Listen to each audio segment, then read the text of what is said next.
Plaza Pública.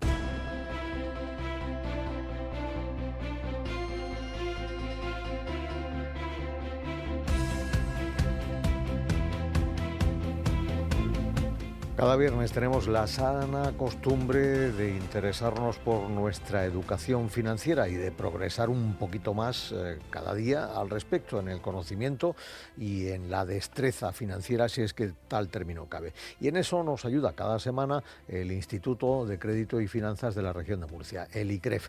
Estamos en condiciones de saludar al director del Instituto de Crédito y Finanzas de la Región, a Nicolás González. Nicolás, buenos días. Muy buenos días, Alberto, ¿qué tal? Pues encantado de tenerte con nosotros una vez más y de hablar de educación financiera y de hablar de cuestiones que al fin y al cabo nos resultan francamente útiles.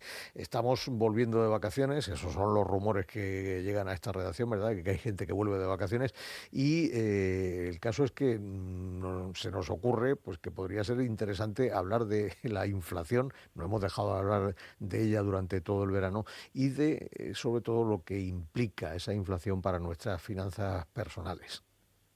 Pues sí, primero confirmamos que los rumores de vuelta de vacaciones son ciertos y desde luego pues hay que seguir efectivamente hablando del impacto que la inflación y una de las consecuencias de esa inflación, que son las subidas de tipo de interés, tienen en nuestra economía familiar. Pero ¿y por qué? ¿Por qué significa la inflación que suban los tipos de interés? ¿Qué conexión directa hay entre una cosa y otra? Bueno, primero hay que entender efectivamente esa conexión, porque vemos que dice que suben los precios y además suben los tipos, como si fuera una especie ahí de coincidencia o de tormenta perfecta. Bueno, pues en realidad es que una cosa es consecuencia de la otra. Primero tenemos que entender que España está dentro del euro, tenemos esa moneda común con varios países europeos, y eso supone que estamos dentro del área de influencia del Banco Central Europeo. El Banco Central Europeo es una institución que tiene como objetivo principal mantener la inflación, es decir, el crecimiento de los precios, en el 2% a medio plazo. Ese es el objetivo, 2%.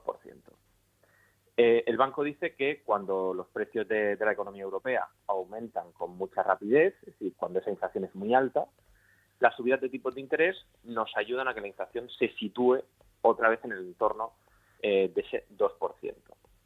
¿Por qué? Bueno, pues porque si suben los tipos de interés, suponemos que habrá un menor acceso al crédito, es decir, al dinero, y consecuentemente pues gastaremos menos, se reducirá ese gasto y por tanto cae la demanda, y al caer la demanda se contendrán esos precios. ¿Eso es una medida infalible? No, pero es una medida necesaria, no solo por el efecto que tiene en realidad, sino por una cuestión que en economía se habla mucho, y es de la gestión de las expectativas. Es decir, si con esa subida de los tipos de interés que se va trasladando pues a esos tipos de interés de los créditos que solemos pedir al consumo, en las hipotecas, etcétera, tenemos la sensación de que esa inflación se va a controlar, evitamos lo que se conoce como la espiral de precios y salarios. ¿Y qué es eso? Bueno, pues ya sabemos que si los precios suben mucho, los trabajadores van a pedir una subida salarial. Esas subidas salariales supondrían que tendrían más dinero en el bolsillo. Por tanto, no se controlaría esa demanda, sino que esa subida de los precios se trasladaría a los salarios, de ahí nuevamente al mercado, y entraríamos en esa espiral inflacionista. Si sabemos que el Banco Central la va a intentar controlar y creemos que esas medidas serán eficaces, bueno, pues evitaremos todos esos efectos que contribuirían a que esa espiral inflacionista no acabara nunca. Pues ahí tenemos la situación, ¿no? Por una parte suben los precios, por otra parte suben los tipos de interés en ese intento por parte de la autoridad monetaria de controlar la situación. Pero ¿cómo afecta esto de la inflación y por consiguiente la subida de los tipos de interés? Ya hemos visto cómo se conectan las dos cosas. ¿Cómo afecta esto, por ejemplo, al préstamo que tengo que pedir para comprar el coche o al préstamo que ya he pedido para comprar el coche, la casa o cualquier otro bien, o incluso las vacaciones? Porque ha habido gente que ha pedido préstamos para irse de vacaciones también. Así es, y eso es una señal preocupante, que haya que ver cómo ese número de familias se incrementa cuando tienen que salir de vacaciones y tienen que pedir un crédito. Pero bueno, eso ya lo podemos abordar en otro momento.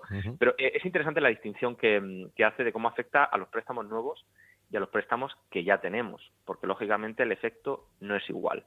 Entonces, si hablamos de un nuevo préstamo, como planteaba, en la compra de un coche o de una vivienda, bueno, pues ese efecto de la subida de tipos de interés lógicamente se va a traducir en un mayor coste de acceso a la financiación. ¿Qué ocurre? Bueno, pues que podemos estar ante tipos fijos o tipos variables.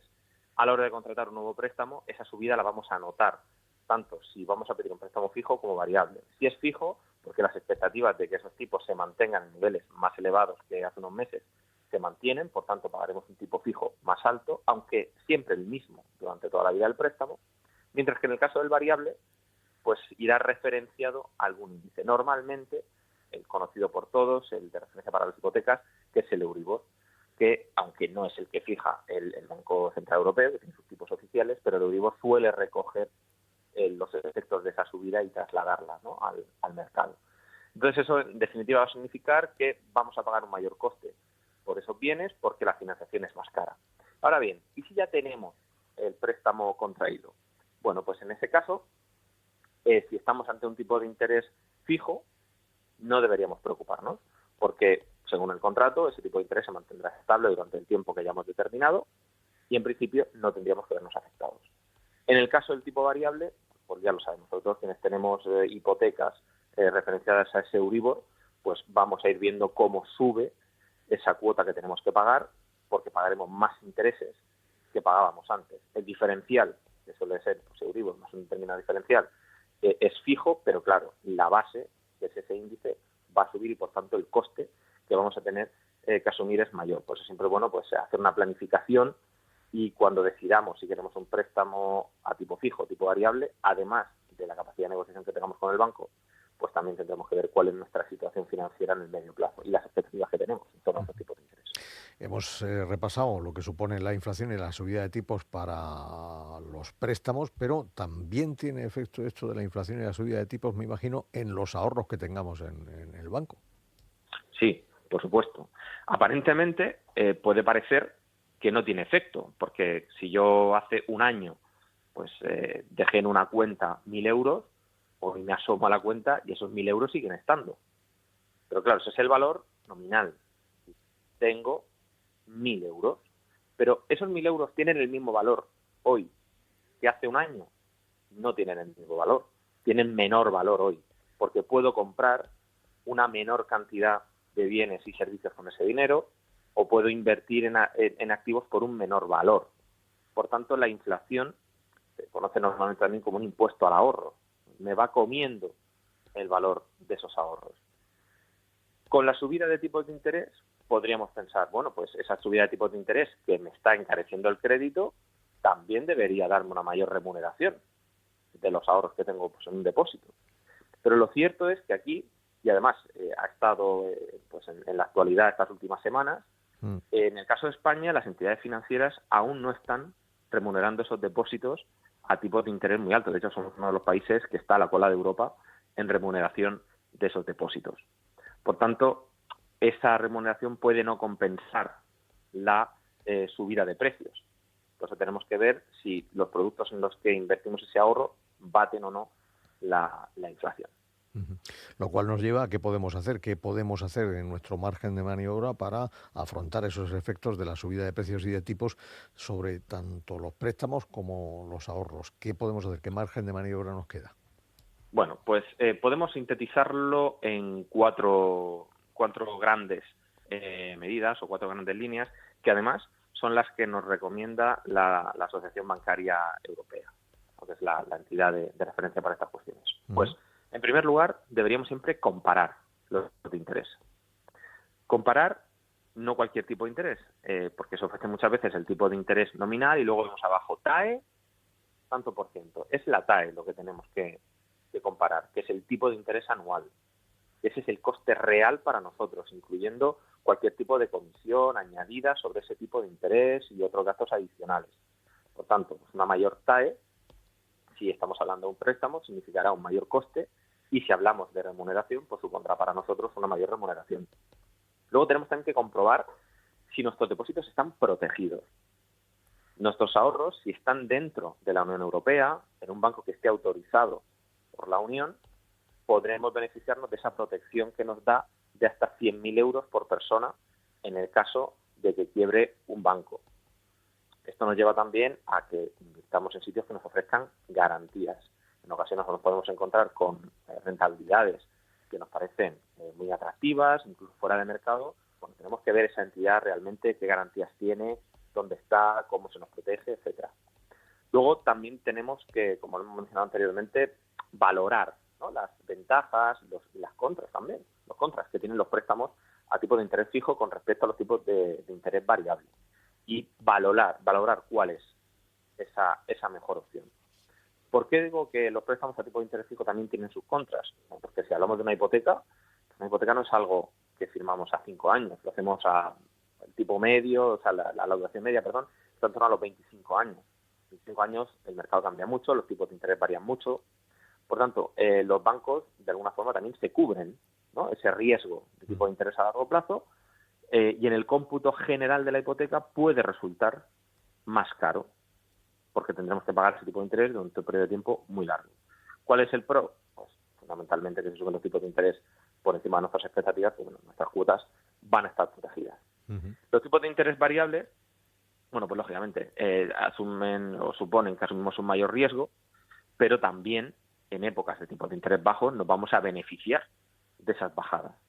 Por lo tanto, aunque es complejo, porque son horizontes en los que no sabemos con certeza qué va a ocurrir, pues ambas opciones pueden tener beneficios y pueden tener también alguna contra. Y finalmente, y es una cosa más de planificación ya nuestra, el riesgo de sobreendeudamiento. En un contexto como el que estamos ahora mismo, Alberto, de una inflación muy alta y con unos tipos de interés también elevados, debemos ser capaces de analizar cómo nos va a afectar el pago de una cuota a nuestra economía familiar. Cuánto supone el conjunto de las deudas sobre nuestros ingresos mensuales, si eso nos va a llevar a reducir otros gastos, si verdaderamente nos vamos a endeudar para un bien duradero que nos es necesario. Ya hablaba antes de las vacaciones.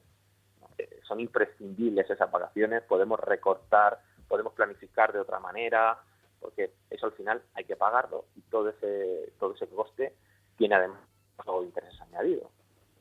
Y luego, si a causa de ese sobreendeudamiento creemos... Sí, se ha entrecortado. Nicolás.